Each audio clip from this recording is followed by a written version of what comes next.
Desempate.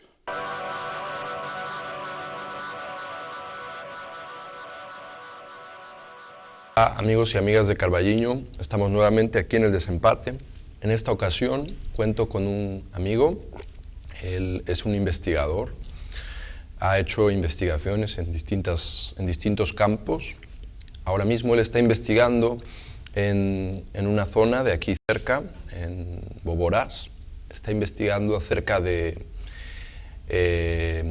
los antiguos habitantes de esas zonas, las distintas culturas que hubieron.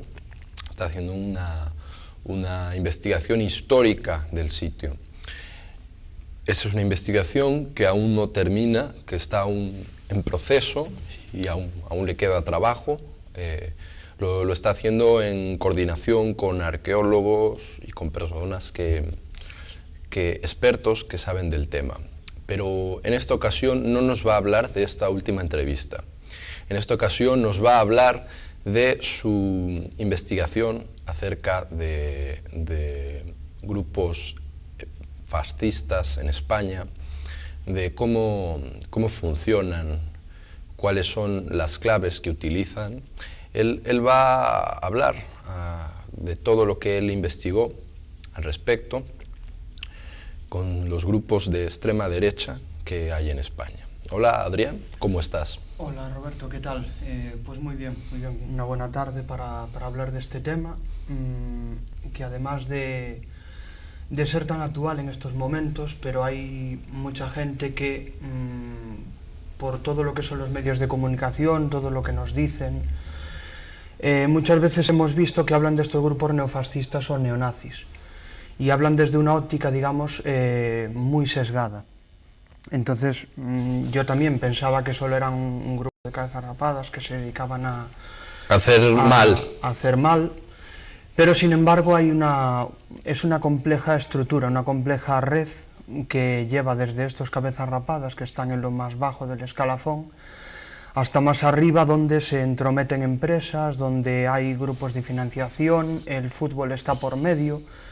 Clubes como el Real Madrid, el Atlético de Madrid o el Español de Barcelona, con grupos ultras, están dentro de todo este... Dentro de la afición hay grupos ultra que son los que realizan los actos vandálicos en los momentos claves, en los partidos claves. En los partidos de fútbol sobre todo, claro.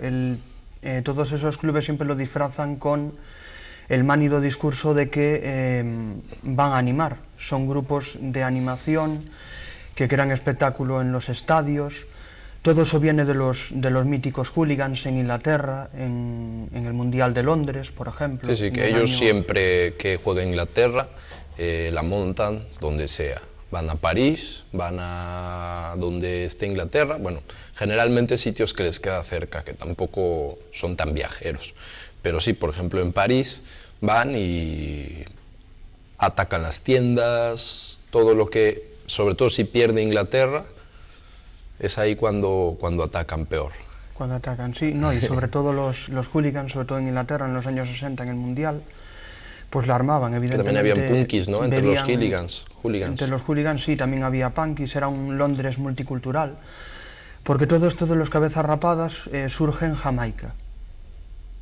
Qué raro, ¿no? O sea, bueno, digo qué raro porque me parece, pues estamos hablando de Jamaica, que es un país de africanos, o sea, bueno, de gente de piel oscura en su mayoría, aunque fue una colonia inglesa, y que de ahí surjan, no sé, me has desconcertado ahora mismo.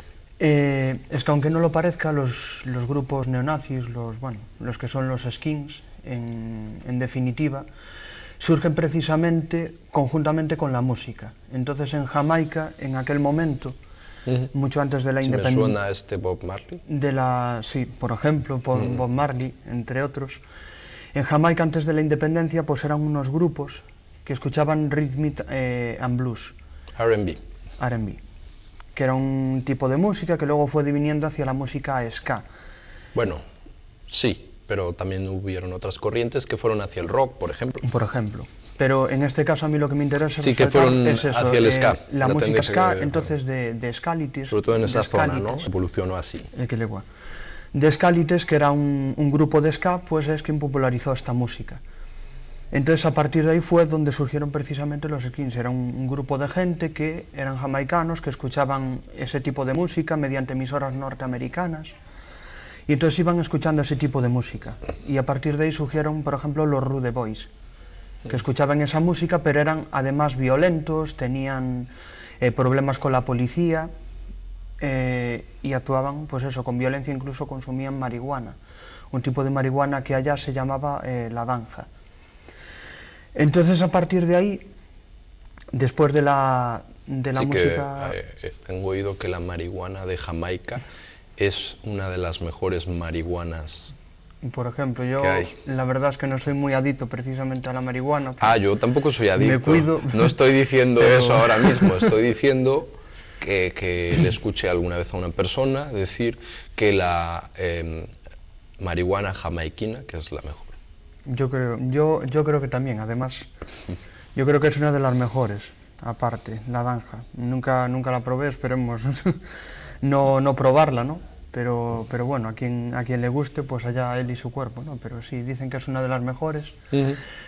Y de ahí precisamente pues fue... Ellos consumían, eran violentos. Esta población que me estás diciendo que eran fans de la música ska, ellos eran caucásicos, eran blancos.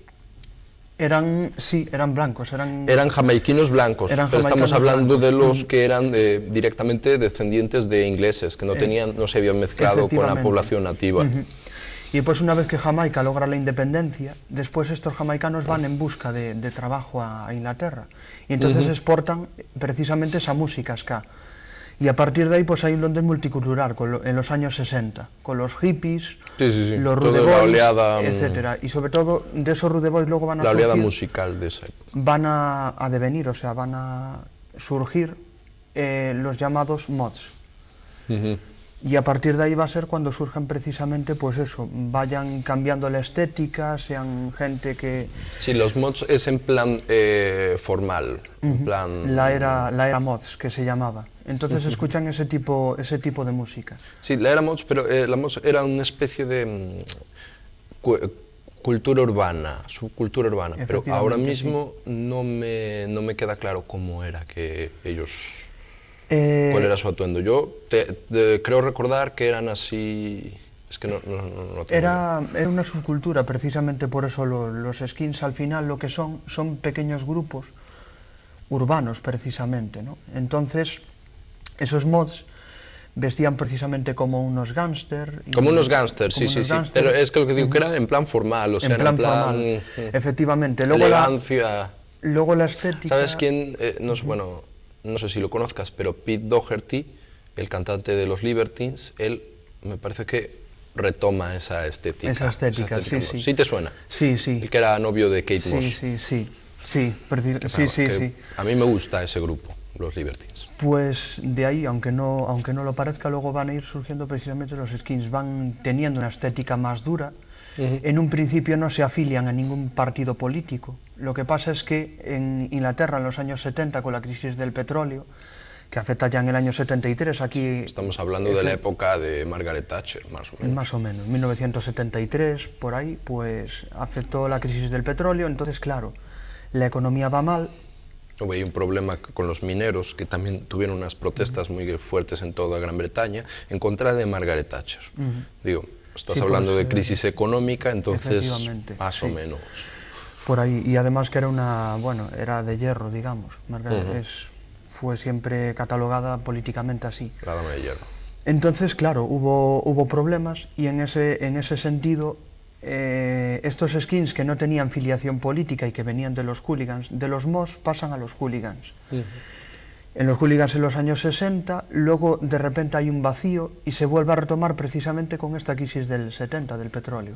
Y surgen los skins, neonazis precisamente, ¿no? Aunque en un principio no eran neonazis, no tenían ningún tipo de filiación. Tú me estás diciendo que los neonazis surgen en Inglaterra. En Inglaterra, sí. Lo cual me resulta extremadamente... El movimiento primitivo. El movimiento primitivo que no eran... No era necesariamente neonazi. No eran necesariamente neonazis, eran gente sin filiación política.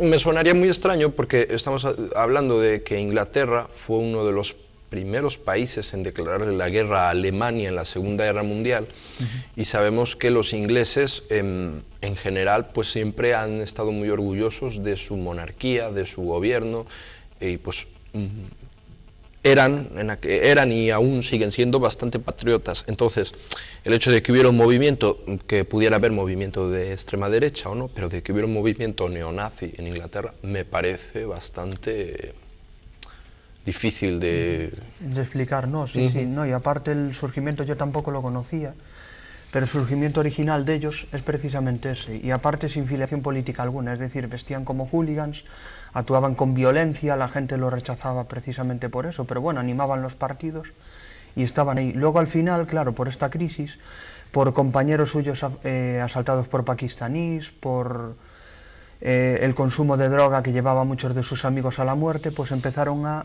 frecuentar grupos de extrema derecha, o sea, a estar más cercanos a grupos de extrema derecha de allí de Inglaterra. Por ejemplo, como el National Front inglés, que era un partido inglés, pero que era revolucionario. Y entonces a partir de ahí es donde ahí sí surgen los grupos skins, pero con filiación nacionalsocialista. Empiezan a tener, pues eso, todo el tema de Hitler les encanta, y a partir de ahí el nacionalsocialismo en forma de cabezas rapadas pues es cuando surge. Y a partir de ahí se extiende precisamente a otros lugares de Europa, Latinoamérica, y precisamente lo que nos toca aquí es España, por supuesto. No, yo lo que sé es que uno de los países donde más repercusión han tenido y donde es bastante muy importante el grupo neonazi es, además de Alemania, Estados Unidos. Porque en Estados Unidos operan bastantes grupos, sobre todo en la frontera con México, que es donde atacan y agreden a todos los inmigrantes que viajan. Y bueno, algunos neonazis están también relacionados con otro grupo muy conocido, que es el Ku Klux Klan, que son racistas, que tienen esa idea de recuperar Estados Unidos de raza blanca, de población blanca, protestante, y están en contra de los negros, de los latinos, y o sea, pues incluso utilizan la bandera de Estados Unidos de antes, o sea, la bandera la de los confederados, que fue antes de la guerra civil. Bueno, en Estados Unidos yo sé que hay, y yo sé que a día de hoy que es uno de los países donde siguen teniendo mucha presencia. Pero bueno, tú me estás diciendo eso, que a partir de ahí se expande y todo, y bueno. Y lo de Estados Unidos tiene razón, evidentemente está el Ku Klux Klan, que es un grupo muy potente, muy potente, y aparte que ataca precisamente a la población negra, y evidentemente plantea una segregación racial en Estados Unidos. Blancos al lado, negros al otro, son superiores. Y luego al final incluso yo creo que hasta hacen rituales de tipo pagano, cuando queman, por ejemplo, las cruces que se ve, y las queman son rituales de tipo pagano y esotérico, por ejemplo como Hitler, que el movimiento nacionalsocialista en sus momentos fundacionales estaba muy asociado. Hitler y Heinrich Himmler también hacían rituales paganos, esotéricos, y aparte estaban asociados a la sociedad Thule. Se supone, yo tengo recuerdo, ahora me explicas lo de la sociedad Thule, pero tengo entendido que los rituales tenían que ver con recuperar el pasado bárbaro alemán. Estamos hablando de los antiguos rituales que hacían los germanos antes, y ellos querían recuperar toda esa tradición. Incluso yo creo que muchas cosas las inventaron, porque ellos crearon documentales, películas alabando la raza germana, y en ellas hablaban de un pasado glorioso de los germanos, y ellos lo que querían recuperar era eso, los orígenes de la raza aria. Entonces, pues sí, se hacían rituales paganos. Luego también a Hitler se le relaciona mucho con toda la brujería, con aspectos esotéricos. Esto, bueno, yo tampoco sé qué tanta base real tenga, pero yo sé que él leyó libros, y que algunos de sus más cercanos tenían varias ideas y se habían inspirado en algunos brujos de esa época. Sobre todo, también hay una mitología de que debajo de la tierra había una raza que era el superhombre, que es de lo que habla Nietzsche, Sí. El superhombre, que también se supone que Nietzsche inspiró al movimiento nazi. Y pues se supone que mandaron unas de las mujeres más guapas de Eslovenia, o sea, que las trajeron de Eslovenia, sí, sí. Y, bueno, y también de Alemania, y las mandaron a la Antártida, porque se supone que iban ahí que había ahí un punto en la Antártida desde donde se llegaba al fondo de la Tierra, y ahí era donde estaba esta raza de superhumanos que estaban ahí y que iban a salir, y iba a ser la época dorada de Hitler. Bueno, quiero decir que hay muchas historias acerca de todo acerca eso. De lo que Hitler creía, su visión, sus creencias esotéricas, como tú mencionaste. De Hitler, evidentemente, bueno, se escribió mucho, hay mucha bibliografía publicada, y es un tema que recurrentemente, conjuntamente con la Segunda Guerra Mundial, que está siempre ahí. Sí. Lo de Hitler en la sociedad Thule es verdad, es decir, el movimiento fundacional del nacionalsocialismo, el nacionalsocialismo surgió precisamente de ese ocultismo. Y realmente él leía a Nietzsche, que era lo que explicaba el superhombre y todo eso. Además estaba, digamos, el anticristo, estaba en contra del cristianismo, de la igualdad, porque hay un superhombre por encima de todo.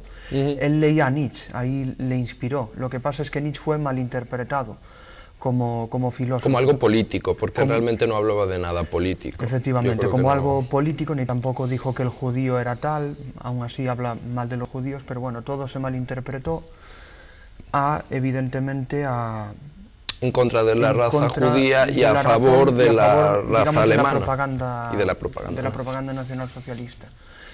Y entonces ellos, claro, están siempre intentando encontrar, por ejemplo, hay expediciones al Tíbet de Heinrich Himmler que hicieron para intentar encontrar los aborígenes arios.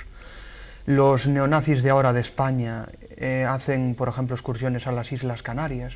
Bueno, antes de que pasemos a España, de que me hables del tema de extrema derecha en España, quiero que me hables de la Sociedad Thule, que ya me quedé con eso quedado. No sé qué era la Sociedad Thule. La Sociedad Thule es una sociedad generalmente ocultista, de ocultismo básicamente. En Alemania.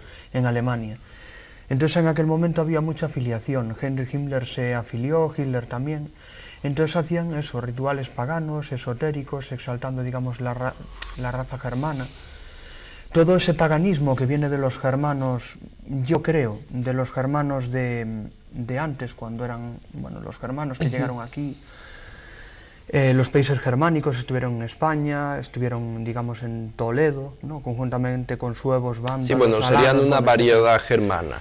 Entonces, claro, vuelven a recuperar todo eso germano, toda su religión pagana, toda su religión esotérica, y evidentemente exaltando todo ese pasado glorioso hasta que, entre comillas, la raza alemana se mezcló con la judía, y a partir de ahí empezó la degeneración de la raza aria, que Hitler, de alguna manera, pues quiso limpiar. Plantea, de alguna manera, recuperar. Vamos entonces a empezar con los grupos de extrema derecha en España.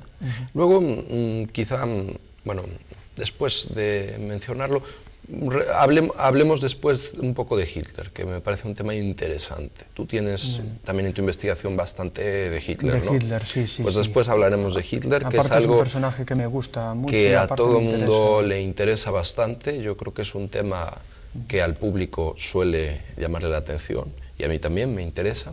Pero entonces después hablamos de Hitler. Y bueno, ahora te voy a preguntar un poco de lo que has investigado acerca de la extrema derecha en España, y antes que nada también vamos a decir que aquí en este programa respetamos todas las ideologías y todas las ideas políticas que puedan haber. Esto lo hacemos desde el respeto, no es una crítica, más bien es un análisis social de grupos con ideologías, y sobre todo lo que en dado caso criticaremos o que en dado caso pues podremos poner en evidencia será la violencia, porque sabemos que hay ideas políticas de extrema derecha y gente que las sigue que no necesariamente están a favor de la violencia, y sabemos que, por ejemplo, hay la Falange, que es uno de los grupos más importantes de aquí de España, pues que hay bastantes falangistas que tampoco están de acuerdo con la violencia. Entonces, pues aquí hablamos desde el respeto a todas las ideologías. ¿No es así, Adrián? Sí, y yo también opino lo mismo para todo el público. Bueno, yo soy historiador, estudié la carrera de Historia, y siempre lo tenemos que hacer desde un prisma de respeto, neutralidad, a todos los principios políticos, a todas las ideologías, a todas las tendencias, que todas son respetables, digamos, y si algo hay que criticar, pues criticaremos, pero siempre, digamos, desde el respeto, porque como bien dices, Roberto, hay grupos como Falange Española y de las Juntas Ofensivas Nacional Sindicalistas. Yo conozco falangistas, por ejemplo, el caso de Manuel Rey, que no pudo estar aquí, bueno, por motivos personales, pero que le mandaría un saludo afectuoso por toda la ayuda que prestó y demás. Que él regenta su bar, tiene sus principios políticos, cree mucho en la justicia, y bueno, tiene su bar, lo regenta y es una persona normal y corriente, que trabaja y como un buen español de pro. Lo único que hace es defender los colores de una bandera y defender sus principios políticos, y él tampoco está, digamos, pues eso, a favor de la violencia. A favor de la violencia ni de los neonazis. Y los neonazis, por otra parte, hay que decir que su surgimiento principal es fundamentalmente después de la Segunda Guerra Mundial y con León Degrelle, que era un político belga. Un político belga que fundó el partido que era Christus Rex, el partido rexista, en el año 1936. ¿Él lo funda aquí en España? Lo funda en Bélgica. Entonces él, desde el año 36, colabora con Hitler. Entonces por eso se le acusa precisamente de ser culpable de haberlo apoyado, lo quieren llevar a los juicios de Nuremberg por crímenes de guerra y demás. Pero él, a través de una red, hubo muchas redes de escape de nazis, la red Odessa, la red que se llamaba, entre comillas, Araña. Sí, que muchos fueron a Argentina, algunos incluso a España. A España. Precisamente el caso de León Degrelle, que fue a España, el caso, por ejemplo, de Mengele, que te sonará, que fue a Brasil. El caso de León Degrelle fue a España y fue protegido, digamos, por el franquismo. Y ahí fue donde fundó uno de los primeros grupos neonazis que hay, que es el grupo CEDADE, que se funda en el año 1966 en Barcelona. Y bueno, traducido, las siglas son Círculo Español de Amigos de Europa. Es básicamente las siglas, CEDADE. Y ese grupo, se funda en Barcelona, y lo que hace fundamentalmente es Pedro Varela, quien está como presidente. Él ayuda a fundarlo, o sea, colabora en su fundación. Luego al final él se morirá aquí en España, un poco después, me parece que a los 87 años de edad, en el año 94, creo recordar que muere. Muere con sus ideales, muere con su misma... Con su mismo ideal. Sin arrepentimiento de todo el genocidio ni nada. Y sin ser juzgado precisamente por Nuremberg, ¿no? Por los juicios de Nuremberg, que fue un tribunal militar que... Él hereda su legado, ¿no? a este partido. A este grupo. Y aparte este grupo luego le va a apoyar en quedarse aquí en España cuando él es mayor y que no lo lleven allá a juzgarle. Pero si estamos hablando que era la época de la dictadura franquista, que se supone que no había democracia, surgieron grupos, ¿no? Como por ejemplo la Falange, que en un principio yo sé que estuvieron tuvieron ahí unas diferencias con Franco, luego al final lo apoyaron. Y bueno, este grupo que me estás diciendo tú, ¿cómo funcionaba si realmente solo había un gobierno? Pues este grupo funcionaba básicamente siendo... ¿Cuáles eran sus objetivos también? Sus objetivos eran precisamente, el objetivo de los neonazis en España, que todavía hoy lo siguen manteniendo, ¿no? Básicamente el tener un Führer, lo primero. Luego ya hablaremos, pero en Chile, que tiene mucho contacto con Chile, con el neonazismo chileno, pues ahí va a haber un Führer precisamente. Va a haber un Führer que él lo considera un Führer. No, Pinochet no era, no. Pinochet murió y a partir de ahí, bueno, ya hablaremos de eso, pero no es Pinochet, es Serrano. Ajá. Serrano. Porque te iba a decir que yo sé que también Franco, a pesar de ser fascista a su manera, él tampoco nunca fue racista, nunca agredió a los judíos y tampoco a las poblaciones que habían en España de negros,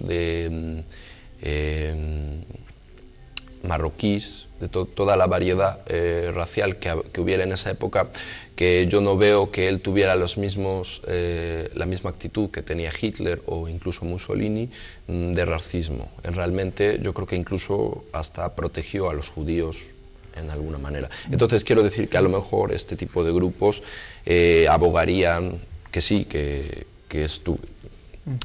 se eliminaran esas razas o que se impidiera que pudieran hacer algo, ¿no? O que participaran en la sociedad, porque bueno, España sí que vivió momentos en los que, momentos difíciles para los judíos, pero estamos hablando de siglos, de hace siglos, sí, sí. Cuando por ejemplo los reyes católicos los expulsan, porque bueno, los judíos fueron una de las poblaciones que más aportó a España.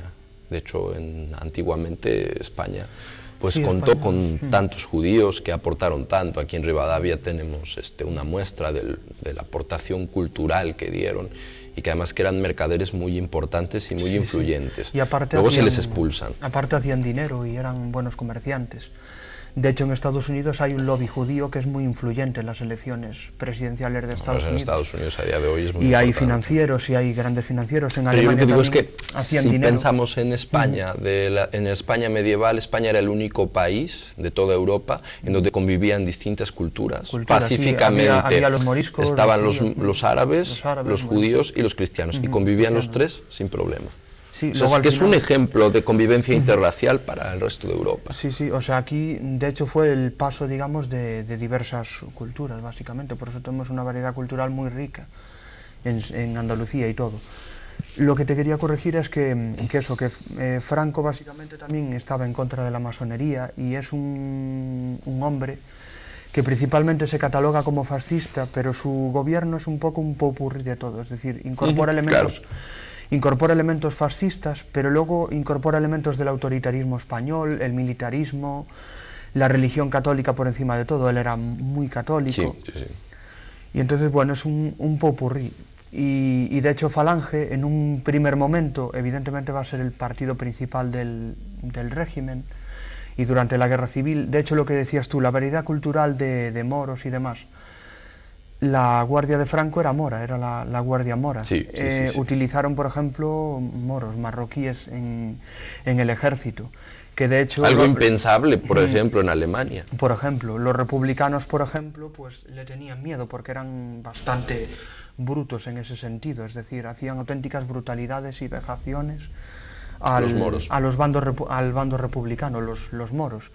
Entonces utilizó los moros, eran principalmente los miembros de su ejército. Como dices, esto era un popurrí, pero entonces Franco tampoco nunca fue racista. Nunca. Quiero decir que en ese sentido no se parece para nada a Hitler, ni se le puede acusar ni implicar en el genocidio, ni en... Según se dice, bueno, colaboró con él en un primer momento de su gobierno, luego cuando vio que los países del eje, es decir, Italia, Alemania, Japón, perdían la Segunda Guerra Mundial, pues dejó un poco de neutralidad y luego al final se desentendió del tema, evidentemente, porque incluso en una de las conferencias que se celebraron por la paz, la de Yalta y la de Potsdam, que todos conocemos, Stalin llegó a plantear una invasión de España. Sí, sí, porque es que es Porque distinto Franco hablar de Inglaterra y de Francia, que realmente no tenían, no tenían mucho en contra de Franco, a pesar de que ellos también apoyaron a los republicanos en un principio en la guerra civil, pero no es lo mismo que la URSS, que sí que estaba totalmente en contra de Franco,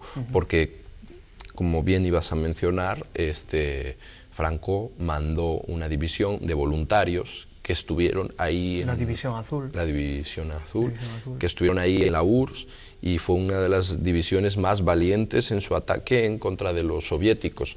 Y esto es porque eran personas que tenían ideales totalmente muy claros en contra del comunismo. Y bueno, entonces este aspecto influiría, además de que la URSS, cuando coge toda la Europa del Este, estaba imparable. O sea, quería ir a por todo.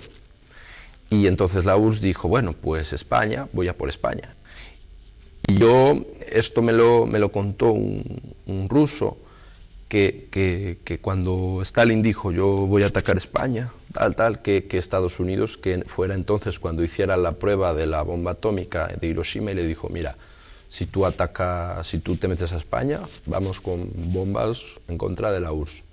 Que a los pocos años después la URSS también crea la bomba de hidrógeno, que era aún mejor. Efectivamente, aún pero mejor. Bueno, era la intención de en plena Stalin. Guerra Fría entre ellos dos. Fue después que termina la Segunda Guerra Mundial y empieza la Guerra Fría. Y fue entonces cuando Franco, al ser anticomunista, se convirtió en un aliado, digamos, de los, de los aliados, que realmente tampoco estaban a favor de su régimen, porque era antidemocrático. Efectivamente, sí, ¿no? Aparte, luego Franco, pues, en un principio diplomáticamente al régimen se le condenó, y después cuando empezó la Guerra Fría el panorama internacional cambió, y a partir de ahí Franco fue un apoyo muy importante precisamente para estar del lado de los capitalistas. Estábamos hablando porque era anticomunista y Estados Unidos lo utilizó precisamente. Claro. Ahí está precisamente la entrevista con Eisenhower en los años 50. Y fue ahí cuando se le volvió a aceptar, porque diplomáticamente incluso embajadores se fueron de España, condenando al franquismo por su apoyo a Hitler y a las potencias del eje que perdieron la Segunda Guerra Mundial. Pero a partir de ahí el panorama cambia y Franco es aceptado. Claro. Te iba a decir respecto a que hablamos de la Falange, que también estuvimos hablando de la época dorada de España, que de hecho la bandera de la Falange tiene un arco. Bueno, eso tú ya lo debes de tener, las flechas, el arco, ¿no? Tiene las flechas y el yugo. Y es de los Reyes Católicos. El yugo es el de Aragón, el de Fernando, y las flechas es el de Isabel, que incluso está la I de Isabel, la Y. Y que es hablar y luego de el águila imperial también. Y el águila imperial. El águila imperial, sí, porque... Que es hablar de la época dorada de España. Ellos es lo que quisieron rememorar, esa época dorada, cuando España pues fue la mayor potencia del mundo, y que también era lo que utilizaban los fascistas, porque Mussolini, o en Italia también se utilizaron símbolos del pasado italiano majestuoso. Sí, por ejemplo, el pasado italiano más bien del Imperio Romano. Del Imperio Romano, es verdad. Sí, es lo que decías tú, que es la época dorada de Italia. Y vuelvo a repetir, todo nacionalismo, digamos, extremo, todo nacionalismo intenta de alguna manera, aunque no sea extremo, pero todo nacionalismo intenta recuperar las raíces de un país en un pasado que para ellos fue glorioso. En el caso de los nacionalistas gallegos, pues en la época de Curros, Pondal, Rosalía, todo ese resurgimiento de la cultura gallega, todo ese resurgir, digamos, a nivel cultural y a nivel literario. Y aparte de eso, lo de Pondal y la época, digamos, del Reino de Galicia, cuando Galicia era, digamos, estaba unida con Portugal y era grande, era bueno. En el caso de España, lo de los Reyes Católicos, precisamente el lema era una grande y libre, que era básicamente una España grande, muy grande, imperial, una España imperial que tiene América, que tiene colonias. Y el saludo es el saludo al sol. El cara al sol. Cara al sol, el cara al que sol. Es casi el mismo que el de los nazis. Es parecido, ¿no? Sí, básicamente es un lema de Falange, es decir, es una canción que los falangistas... Cara al sol es el himno. Es el Pero himno luego el de saludo, Falange. el saludo, tienen el mismo saludo que saludo, es así, ¿no? Sí, es así, precisamente es así, igual que el que hacía Hitler, igual que el que hacía Mussolini. Que de hecho en los años 50, cuando empiezan a perder sol, los... me ibas a decir, del cara al sol. El cara al sol era eso, el himno de la Falange, ¿no? Que por ejemplo mi tía Alicia, a la cual mando un saludo desde aquí, me parece que aún la acuerda la letra, que era cara al sol con la camisa negra, ¿no? Bueno, ellos llevaban camisa azul camisa negra. Y tal, y bueno, con la camisa nueva que tú rayaste, bueno, no me acuerdo muy bien la canción, pero es básicamente saltando los principios ideológicos de los falangistas. Y lo que te iba a comentar es que... Tienen gorra roja y camisa azul oscura. Y que luego había otro detalle, una corbata, que después, a día de hoy ya se omite la Falange, que es la de Jones, o sea, es la nueva... Las Hons, la Junta Ofensiva Nacional La Junta de Hons, sí, que es, digamos, la nueva versión o la Falange actualmente. Porque la Falange con José Antonio la fundó en el año 33, durante la República, Segunda República, y había otro partido que era las Hons, las Juntas Ofensivas Nacional Sindicalistas, que luego se unen en el año, creo que es el año 34. Y a partir de ahí pues queda así hasta hoy en día. Que hoy en día hay muchas más falanges, hay una falange independiente, hay diversos grupúsculos, claro, bueno, se van dividiendo. Hemos hablado un poco de la Falange. Adrián, te quiero preguntar, antes de que pasemos al tema de Hitler, y que me hables de todo lo que sabes y has investigado, quiero que me comentes y que hables así respecto a todos los detalles, investigaciones y curiosidades a los que has llegado respecto a los grupos variados de extrema derecha. Háblame de los más radicales y de las cosas pues más fuertes que llegan a hacer, sobre todo pues las que sí que no compartimos en este sitio, pues que son la violencia y otras cosas, todo lo demás, que respetamos. Pues bueno, te iba a comentar básicamente los grupos así principales, porque es que tampoco hay muchos. Te comenté del grupo CEDADE, que lo funda Pedro Varela. Luego, a partir de ahí, de ese grupo CEDADE, depende la Librería Europa, que está en Barcelona y cuya página web es libreriaeuropa.es, que aún está operativa, recibe muchas visitas de la policía y le incautan material. Ahí puedes encontrar, o pueden encontrar, los neonazis de media Europa, además, como que se todo llama, tipo de libros. Todo tipo de libros, sí, el Mein Kampf, DVDs del Tercer Reich, de Serrano también, su principal Führer, ahí Librería Europa, conferencia, sí, Librería Europa en Barcelona. Conferencias que tienen los del Tercer Reich, es decir... Completo, todos los discursos de Hitler completo, para el que sea fan. A mí como orador me parece Hitler muy bueno, ya lo hablaremos cuando hablemos de Hitler. Y por supuesto, evidentemente, también todo tipo de esvásticas, runas, para ellos ponerse, pins en las camisas y todo tipo de materiales. Y eso, en Galicia, por ejemplo, además de la Librería Europa, bueno, luego hay más, Ediciones Nueva República, Fahrenheit en Gijón, hay otras librerías.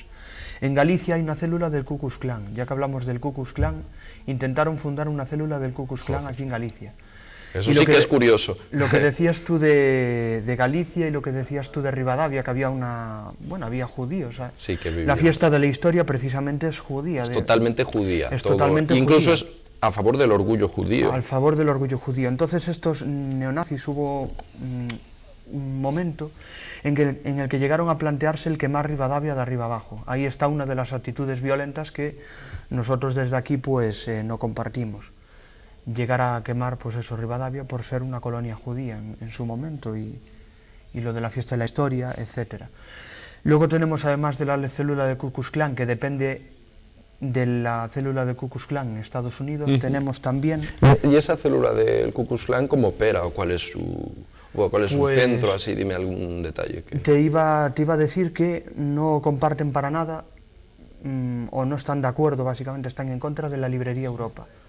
Y eso lo sé precisamente... Que también tienen sus piques los grupos de extrema derecha entre ellos, ¿no? Sí, a veces sí. Incluso suele ser que tienen bastante más enemistad entre ellos que, quiero decir, hay, como dices tú, bueno, sí, porque no están con la Librería Europa. La Librería Europa no están, y además eso yo lo vi en Diario de un Esquín, de Antonio Salas, que fue un topo en el movimiento neonazi español, que se infiltró, fue un periodista, que luego lo destaparon. Hay la película también, que está en el Videoclub Relúa, desde aquí hago publicidad también al Videoclub Relúa, que está también Diario de un Esquín, y ahí es donde se ve que ellos están en contra, porque ellos adquirieron material neonazi que les gustaba consultar, porque son fans y adoran a Hitler, evidentemente. Pero la Librería Europa cada vez se dan cuenta de que esos artículos y todo eso que ellos consiguen, publican, lo venden cada vez más caros. Entonces, claro, les hacen ver que son neonazis, pero de etiqueta, que no son neonazis auténticos, que son como neonazis, pero que son judíos, porque están intentando de alguna manera enriquecerse. Lucrarse a ellos mismos. No promueven realmente el la ideología, nacionalsocialismo, que es precisamente la ideología según sino ellos, lo que están aprovechando es el marketing y el hecho de que no sea algo muy distribuido, muy fácil de conseguir, y ahí están siendo judíos. Efectivamente, y luego están en contra de otro grupo neonazi que te iba a comentar, que es el CEI, Centro de Estudios Indoeuropeos, que básicamente tiene su filial aquí en España, y básicamente también creo que es en Gijón, y también es otro grupo. Luego tenemos también, además, tenemos la relación de estos grupos neonazis con el fútbol. Es lo que te decía, el Real Madrid, el Atlético de Madrid y el Español de Barcelona promueven estos grupos neonazis precisamente, y lo hacen, pues evidentemente también con toda la violencia que eso conlleva, porque además de animar a su equipo, también generan violencia a la salida del estadio, que también se ve en Diario de un Esquín por otra parte. Entonces ahí tenemos a gente como Vladan Honor, que es otro grupo neonazi, Hammerskins. Blood and Honor y Hammerskins son skins, ¿no? Son skins que operan en Madrid, sobre todo en Madrid, o operan en otros sitios. Eso es lo que te iba a comentar, porque están dentro de Ultrasur y del Frente Atlético. La afición de los mismos... De ellos. Precisamente su rivalidad viene porque unos son del Atlético de Madrid y otros son del Real Madrid, pero solo sucede aquí en España, que es lo curioso. Blood and Honor, por ejemplo, son del Atlético de Madrid y Hammerskins son del Real Madrid. Y se ven las luchas que entre ellos tienen. Dicen, vamos a ir a un festival, porque ellos están muy asociados a la música, vamos a ir a un concierto que organizó Blood and Honor. Pero esos son del Real Madrid, son no sé qué, o sea, van en contra precisamente por esas rivalidades futbolísticas. Por ejemplo, Blood and Honor son grupos de skins que surgieron en el Reino Unido y luego tienen varias filiales, pues por eso, por Argentina, Alemania, Austria, Polonia, Yugoslavia, por todo el panorama. Y Hammerskins lo mismo, surgió en Estados Unidos y luego tiene filiales en diversas partes del globo. Puntos. Tú, después de haber visto todo esto, después de toda tu investigación, ¿con qué te quedas? ¿Con qué te quedas? Sobre todo, yo me quedaría, y es lo que quiero explicar, decir que Blood and Honor al final fue desmantelada en el año 2010, hace poquito, y sobre todo por la investigación que llevó a cabo Antonio Salas, muchas de estas organizaciones fueron desmanteladas. Que yo te quiero comentar, que ahora que lo dice, hablas de este infiltrado, ¿cómo se llama? Antonio Salas. Antonio Salas, que ha sido un investigador muy importante respecto a los movimientos de extrema derecha. Es periodista y ahora está haciendo, por ejemplo, el libro del Palestino, que ya está publicado y ya está en librerías.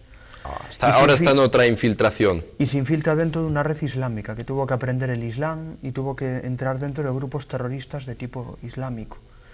Y anteriormente, claro, luego veías en el libro cartas amenazantes por parte de neonazis. Hay otra gente que evidentemente le apoya en esa investigación porque gracias a él... A él se encontraron muchos.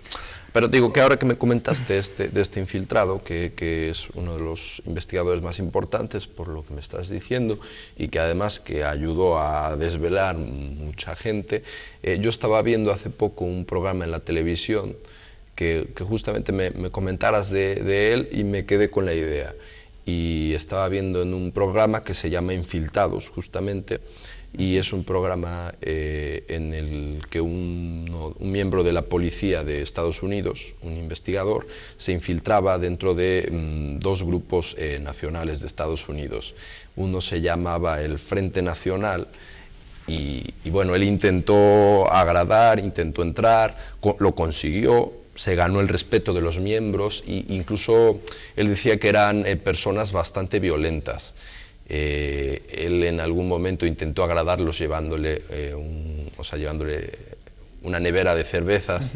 Sí, curioso. Y pues todos muy felices, pues claro, les gustaba, pero claro, cuando abrieron las cervezas y vieron que eran Coronitas, cervezas mexicanas, entonces ahí pues ahí ya quedó muy mal. Entonces, bueno, intentó ahí cambiar y a partir de ahí irse ganando la confianza. Sí. Y pues él ayudó a que arrestaran a varias personas porque ellos eran extremadamente violentos. Ahí cuentan que en una ocasión los sacaron de un bar a dos miembros, uno de ellos que era muy violento y que estaba un chico que no tenía nada que ver esperando ahí el autobús, los volteó a ver y se desquitaron con él de lo que había pasado, lo tiraron al suelo, empezaron a darle con las botas, llegaron otros más con las botas, pues al final pues le destrozaron la mandíbula, el cráneo, o sea, quedó hecho papilla de las botas. Ya ves que estas botas son bastante grandes. No, sí.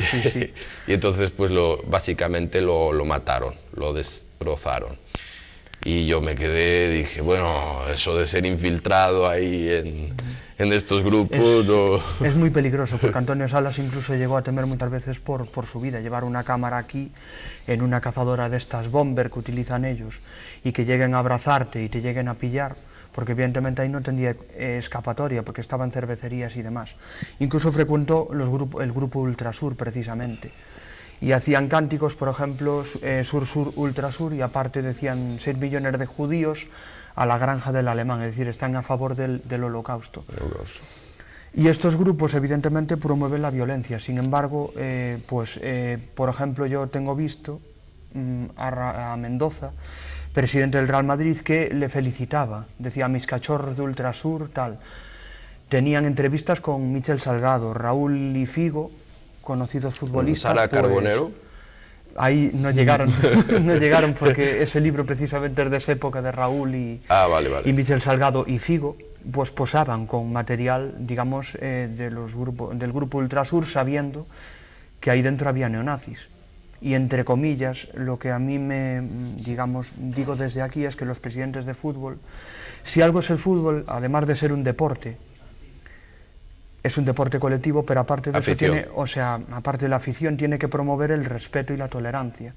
Y sin embargo, por otro lado, dicen eso los presidentes, hay que erradicar el racismo, no al racismo. Cuando se fue Eto'o, por ejemplo, con insultos racistas en un estadio de fútbol, me acuerdo, pues todos con palabrería de no al racismo, no tal, y al final por detrás están financiando grupos neonazis, porque tienen entradas reservadas en el estadio, tienen su propio lugar en el estadio. En el caso de Ultrasur, tienen el Fondo Sur, y en muchos partidos del Real Madrid, si la gente se fija, verá la bandera española con la esvástica, o la bandera española preconstitucional, o la bandera franquista, digamos, muchas veces se ve, y la esvástica nazi. Tienen eso, su asiento reservado en el estadio. Pero no me estás diciendo que Mou promueve eso tampoco.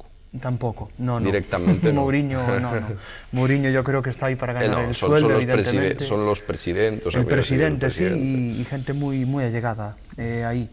Y evidentemente una vez que acaba el partido de fútbol, pues promueven la violencia contra prostitutas, homosexuales, negros, latinos, básicamente todo lo que encuentran, negros, evidentemente, gitanos también, claro.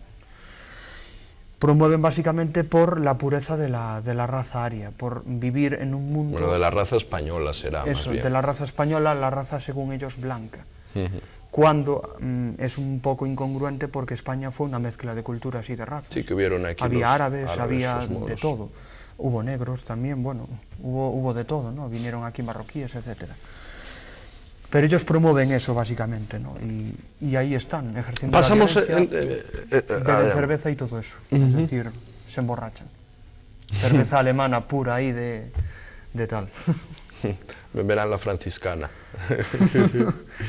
Aquí le damos cerveza de esta buena de Estrella Galicia. Seguro que les gusta, también les gusta. Seguro.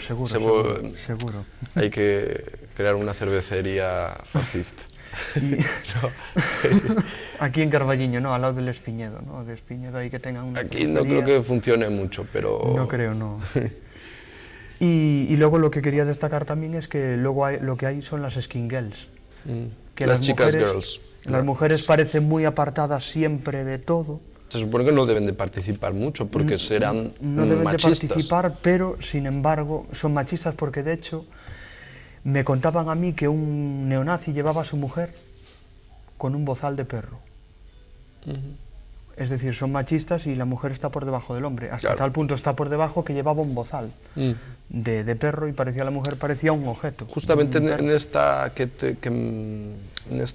este programa que vi de Infiltrados, ahí pues mencionaban que todos los miembros de los grupos donde estaban eran hombres, muy violentos todos, tenían que tener mucho carácter para pertenecer, entonces, pero sin embargo había una chica ahí, o sea, esto no es común en estos grupos, pero bueno, ahí en este grupo en el que estuve infiltrado, esta chica también era igual de brutal que los chicos, o sea, tenía esa actitud, por eso es que había ganado un cierto liderazgo, además que era bastante guapa la chica, pero mencionan que en uno de los homicidios, que a ella le roba dinero uno de sus colegas, que era drogadicto, le roba dinero, entonces ella lo cita, ella se da cuenta que fue él, lo cita, se pone a hablar con él, le llama a sus colegas, les cuenta y llegan y le dan ya con un bat directamente al tipo, empiezan a patearlo, luego lo meten al coche, o sea, ya inconsciente, lo meten al coche de ella, lo llevan a una zona que tenían ellos un nombre especial en medio del desierto, esto es en Arizona,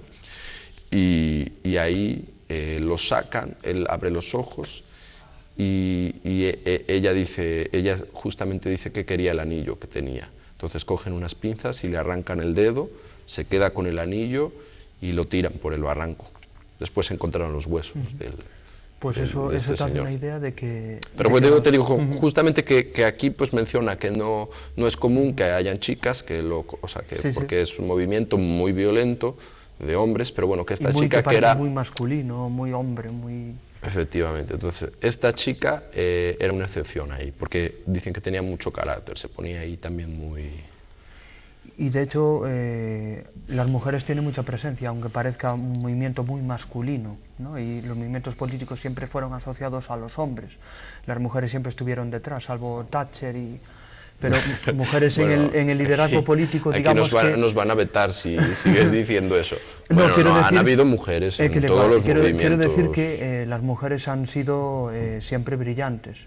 Yo soy del que dice que... No, bueno, antiguamente sí que han tenido menos participación que el hombre en la política. Si las mujeres gobernasen, a lo mejor, no sé, pero yo creo que tienen muchísimo que aportar en muchos campos. Y estos días que ha sido el Día de la Violencia Machista y de Género, yo creo que las mujeres tienen muchísimo que aportar y a nosotros nos dan muchísimas cosas. Yo estoy orgulloso de la mujer y desde aquí le digo a todas las mujeres que ante el maltrato pues que denuncien, que eso no tienen por qué hacerlo. ¿Estás en contra del maltrato? Estoy en contra del maltrato. Las mujeres hay que tratarlas correctamente, con dulzura y sabiendo que no son solamente objetos sexuales, de mero placer sexual. Y a partir de aquí decir que Antonio Salas se entrevistó con Edelweiss, que era un Edelweiss, el niño Weiss. Vale, sí. Edelweiss, o sea, es en alemán, pero bueno, es en alemán, pero son españolas. Yo creo que es de origen alemán el nombre. Se entrevistó con ellas y eran un grupo neonazi, pero era de chicas, de skin girls. O, como se dice en Inglaterra, que les llaman Chelseas. Le llaman Chelseas en Inglaterra. Y eran grupos de mujeres neonazis. Me comentaste que traían unas pintas chungas, iban calvas y con... Sí, las mujeres evidentemente ideológicamente son iguales a los hombres, tienen los mismos principios. Son anticapitalistas, antimarxistas, en contra de los negros. Bueno, anticapitalistas no. De la inmigración. Hitler entre comillas era socialista. Era socialista. El nacionalsocialismo precisamente viene social, nacional. Somos alemanes ante todo, defendemos la raza alemana, la pureza alemana, la nación alemana, y luego somos socialistas, es decir, somos obreros. De hecho, los grupos neonazis tienen una estética muy obrera. Sí, de hecho, el de la Falange justamente es obrera, es de los obreros. Sí. Evidentemente ellos no están en contra de la lucha, están en contra de la lucha de clases que promulgaba Marx. Entonces llevan tirantes, llevan camisetas, los Leith con tirantes, luego llevan botas Doc Martens, que era Doc Martens era nazi, y de hecho él era el que hacía las botas para los jerarcas nazis. Entonces ellos las llevan. Y las... de hoy es una marca popular. Doc Martens, sí. Aparte, creo que incluso las vi por ahí, a ver si, que las sabían. No si sé. me consigues unas. Eran botas militares, sí, para un poco fardar ahí de... No es para fardar, a mí me gustan las botas grandes. Por eso digo, y esas son grandes. No por fardar, porque me gustan las botas. ¿Te gustan? Pues esas son realmente son grandes. Bueno, me has comentado un poco acerca del movimiento nazi en España, digo, de los movimientos de extrema derecha, de los skinheads, de todo esto hemos hablado, desde el respeto y bueno, también un poco en contra de la violencia. Ahora vamos a hablar, y con esto cerramos el programa, vamos a hablar de la figura de Hitler. Adrián, ¿tú qué opinas de Hitler? La figura de Hitler. Así dime, ahora dime en pocas palabras, así abrimos este tema. ¿Qué opinas de él? Yo creo que principalmente es un muy buen orador, es un orador de masas. ¿Tú admiras a Hitler? Lo admiro en el sentido de que era un gran orador, que logró Entonces lo admiras. embaucar a una masa de gente que en Alemania en aquel momento pues eran personas cultas. Albert Einstein, por ejemplo, ¿no? Estaba bueno, allí, Albert Einstein era suizo. Que luego se escapó. Él realmente era suizo. Era suizo, evidentemente, pero bueno, estaba allí. Pero él vivió en el principio del nazismo, solo que fue inteligente y se piró. Y se marchó, efectivamente, que es lo que iba a decir yo, que se marchó al final, ¿no? Pero pero era gente con mucha cultura. Sin embargo, claro, la crisis económica, la inflación brutal que hubo el resentimiento en Alemania, de la Primera Guerra Mundial. El resentimiento de la Primera Guerra Mundial, donde a Alemania se le culpó de todo, se le obligó a pagar unas cantidades desorbitadas por la culpabilidad de la guerra, por haber causado destrozos. Lo que firmaron en el tren de Versalles. Efectivamente, en el Tratado de Versalles. Tratado de Versalles en el tren. Sí, lo firmaron en un tren. Efectivamente. Entonces, a partir de ahí, la crisis económica, el crack del 29 que todo el mundo conoce, porque se está asociando mucho esta crisis al crack del 29 también. ¿Al canal 26? Al crack del 29. Al crack del 29. Yo dije, se está asociando al canal 26. No. Es culpa de la crisis del canal 26. Yo creo que no. Que esta televisión no creo que tenga la culpa. No tenemos tanta influencia. No. Como creo que no. Para influir en la economía. Creo que no. A lo mejor algún día. A lo mejor puede ser que esta llegue a crecer tanto que podamos ofrecer a los comensales. Bueno, Hitler empezó de poco. Yo creo que... Empezó de poco y fue embaucando cada vez a más gente. De hecho, ganó unas elecciones democráticamente. No lo hizo mediante un golpe de Estado, lo intentó en el año 1923 con el Putsch de Múnich, que acabó con él en la cárcel y con Rudolf Hess. A partir de ahí escribieron el Mein Kampf y luego ganó unas elecciones democráticas. Sí, porque él participó en la Primera Guerra Mundial. Él estuvo en el frente. Como cabo. De hecho, una de las cosas que... Y él quería volver. Cuando termina la guerra, él estaba muy deprimido porque a él le gustaba bastante. Era un pintor que le cerraban las puertas. Originalmente fue artista. Mira, ya ves, todos los grandes dictadores empezamos por artistas. Pero claro, le cerraron las puertas y evidentemente luego se dedicó a la política, es decir, le mandaron a espiar grupos de extrema derecha y el que más le gustó fue precisamente el partido de Anton Dressler, que es el original, la célula original del nazismo que luego él fundará, que le creará la esvástica y luego a partir de ahí será el gran orador, empezará a subir dentro del partido y embaucará a media población alemana. Hay muchas dudas respecto a la esvástica, porque la gente siempre cree que la esvástica que es algo que surge con Hitler y la verdad es que no. Realmente la esvástica es un símbolo muy antiguo que creo que su primer registro está en la India, que pues, habla... Con los budistas, justamente es un símbolo muy importante para los budistas, que habla de la tierra, de la naturaleza, del resurgir de la vida, el proceso natural. Se encuentra en muchas culturas. Hablabas tú antes de los esquimales, por ejemplo, ellos también la utilizan. Incluso en México, los aztecas, los mayas también la utilizan. Y bueno, Hitler la retoma porque bueno, también formaría parte de la cultura alemana, pero es que además ellos decían que la raza aria era una heredera de las antiguas grandes razas o los antiguos grandes imperios, que estamos hablando de los griegos, que eran pues la perfección, la belleza, y luego los romanos, que fueron los que hicieron el imperio. Y bueno, Hitler quería hacer el siguiente imperio romano. Sí, de hecho él decía que era el Reich de los 1000 años, que duraría 1000 años. Duraría 1000 años. Sí. De hecho, bueno, con un colaborador suyo, que era el constructor de esa gran ciudad, de esa gran metrópoli alemana, Berlín. Que era un gran imperio que sería... Querían construir Berlín claro, y la iban a llamar, a Berlín le iban a cambiar el nombre. Fue un arquitecto el que diseñó, Albert Speer, que ahora me acuerdo, no me acordaba el nombre, ahora sí. Bien. Speer. Pues querían llamarle Germania. Germania Iban a renombrar a Berlín. De hecho, cuando Alemania vence a Francia y toman París, Hitler visita París. Él se presenta, ve a todos los monumentos, ve el Arco del Triunfo, ve la Torre Eiffel, ve todo, y él dice, esto no va a ser nada cuando Berlín esté terminado. Resurja de las ruinas y retome... Claro, cuando termine el proyecto que tenía, que eran unos edificios impresionantes, monumentales, inspirados en el Imperio Romano, justamente, todo era muchas columnas, por eso ahora... Los arquitectos alemanes están muy reticentes a utilizar columnas, porque tiene mucho que ver con los nazis, todo lo que es columna, todo lo que es... Tú ves el Reichstag, el actual, el que es ahora una vez que es una esfera así, donde es el Parlamento, pero bueno, lo de abajo sí que son columnas, y bueno, eso sí, conserva un poco de esa arquitectura. Que el Reichstag original era aún más grande, que fue el que derrumbaron los soviéticos cuando destrozaron Berlín. Todo, efectivamente. Sí, y Hitler quería realmente construir ese tipo de edificios monumentales, engrandeciendo o ensanchando, digamos, su figura, como lo hicieron grandes jerarcas de aquella época, Stalin o el mismo Franco, que engrandecían su Claro, sí, figura. el culto a la personalidad. el culto a la personalidad, al líder. Y entonces Hitler, pues evidentemente... Sí, lo llevó al extremo mismo, y lo hizo muy bien. Lo hizo muy bien. Tal así que se dice que cuando él se presentaba, daba un discurso, había un grupo de chicas que lloraban, que enloquecían.